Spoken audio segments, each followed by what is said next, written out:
Welcome back to my channel. Today we are going to be making sourdough chocolate banana bread. My husband came to me and said, "You need to make chocolate banana bread." And I said, "Okay, that sounds really good." So I'm going to share it with you today. Now, normally this would be a long ferment recipe, but when you blog, you're kind of on a schedule, and this is one that I want to get out sooner than later. So I'm going to make it quick, but the recipe calls for you to do this first part the night before. So we're going to essentially put the starter, half a cup of starter, a third a cup of olive oil, a third a cup of honey or maple syrup, and the flour and the cocoa powder. It's 1.5 cups of flour and half a cup of cocoa powder. We're going to mix that up well. This would sit overnight on your counter to ferment. Now, I'm making the quick version, so you can do it either way. It's up to you, but I'm doing this so that I can get pictures at the right time, so I have to kind of go by that. But normally I will make this as an overnight recipe. Now, I'm using freshly milled soft white wheat for this. Soft white wheat works great for quick breads and things like that. I had a little bit in the freezer, and then I ground just a little bit as well. And so I'm putting 1.5 cups of the flour.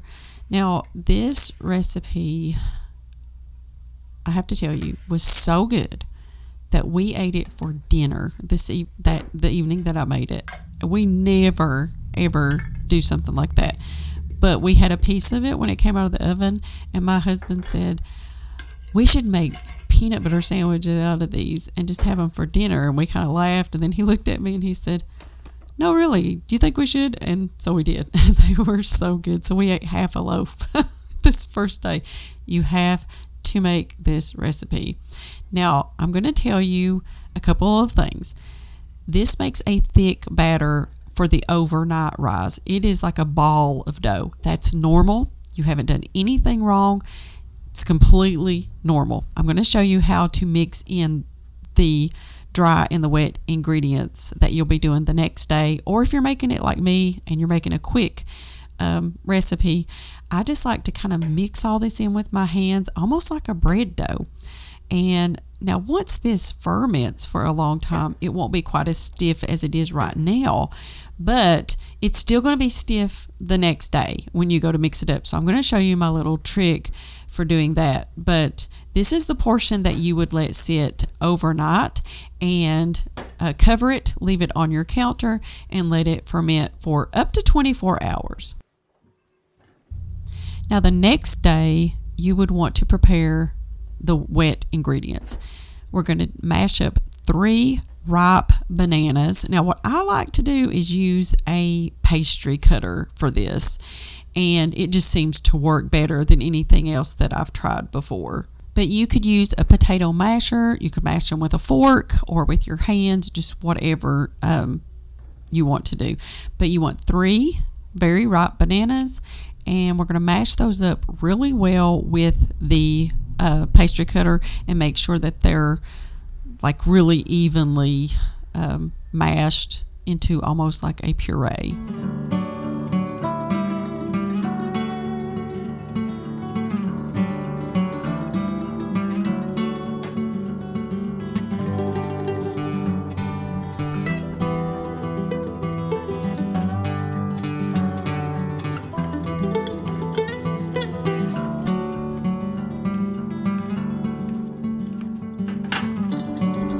This takes 2 eggs, and yes, I am still using my water glassed eggs from last year, and I still have several to go, and so I'm using them in every recipe that I can.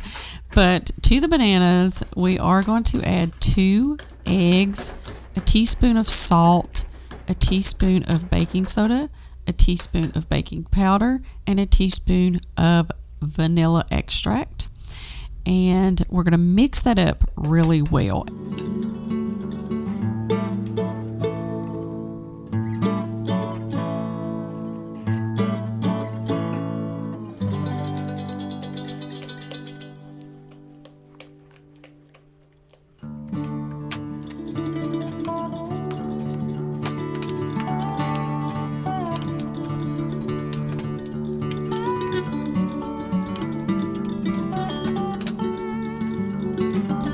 Okay, so here's my trick. You want to crumble that thick ball of dough and crumble it into the wet ingredients. And once you get it crumbled completely up in there, you take either the potato masher or the pastry cutter or a fork and you just work it. It may take up to a couple of minutes, but trust me on this one, this makes the most decadent banana bread, and it just works. I know it seems odd the way that it goes. It's a really dry ball of dough that you're mixing in, but believe me, it comes out amazing. So just mix until you get a really uniform batter, and then we are going to prepare our loaf pan. I like to put a piece of parchment paper for quick breads. So I'm going to put a piece of parchment paper. My oven has been preheated to 350 degrees.